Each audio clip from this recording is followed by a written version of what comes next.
আরেকবার দিয়েছে আপনি এদিকে পারেন না আরে হেদিকে নিয়ে লাগে বাচ্চা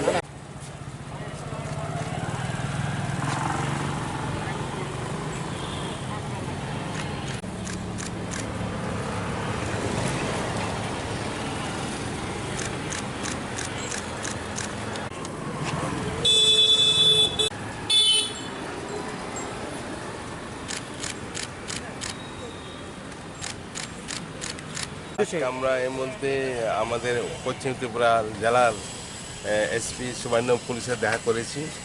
উনি আমাদেরকে পজিটিভ কথা দিয়েছেন, ভালো কথা দিয়েছেন, ভালো সাজেশন দিয়েছেন এবং এভাবে কোনো সন্দেহ নাই।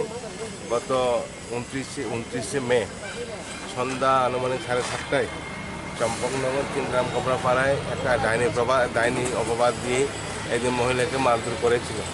মৃত্যুপথে ফেলে দেওয়ার পর তৎকালে কেউ ছিল না, উনি বিধবা মহিলা, ওনার ছেলে অবস্থায় থাকেন, মেয়ে বিয়ে দিয়েছেন, মেয়ে অন্যখানে থাকেন।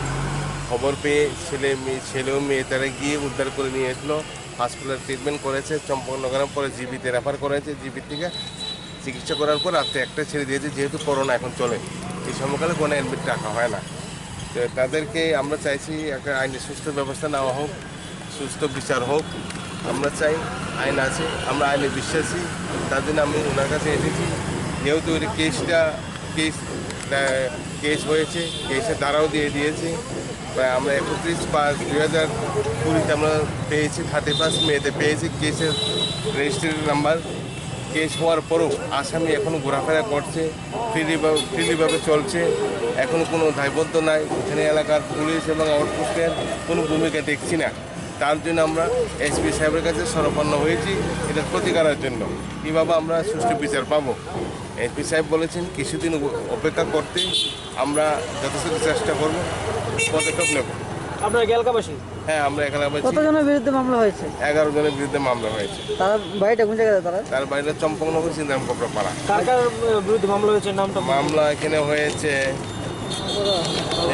Shrimati Rabati Debbarma, wife of Arun, Shri Arun Debbarma, son of late Shambhu, Shri Krishna Debbarma, son of late Shambhu, Shri Sitaram Debbarma, son of late Sonaram, Shrimati Kajal Debbarma, wife of Sitaram, Shri Dhiraj Debbarma, son of Sitaram, Shrimati Barnali Debbarma, Barnali Debbarma, daughter of Sitaram, Shri Ajit Debbarma, son of Nishikanta Debbarma, Shrimati Rita Debbarma, wife of Ajit Debbarma, Shrimati Shambhalakshmi Debbarma, wife of Ramesh Debbarma, Shri Shambhu Debbarma, son of Bishwalakshmi Debbarma. ঘটনাটা কবে হয়েছিল? ঘটনা হয়েছে 29শে মে সন্ধ্যা আনুমানিক 7:30 ঘটিকায়। মহিলার নাম কি? মহিলার নাম ফুলকুমারী দেববর্মা। আপনার নাম? হ্যাঁ, আপনার নাম? আমার নাম বিভূতি দেববর্মা। আমার বৌদি পড়ে কোন এলাকায় আপনি? চম্পকনগর। যে মহিলারা মারধর করেছে তার বাড়ি কোন জায়গাতে? তার বাড়ি পাশের বাড়ি।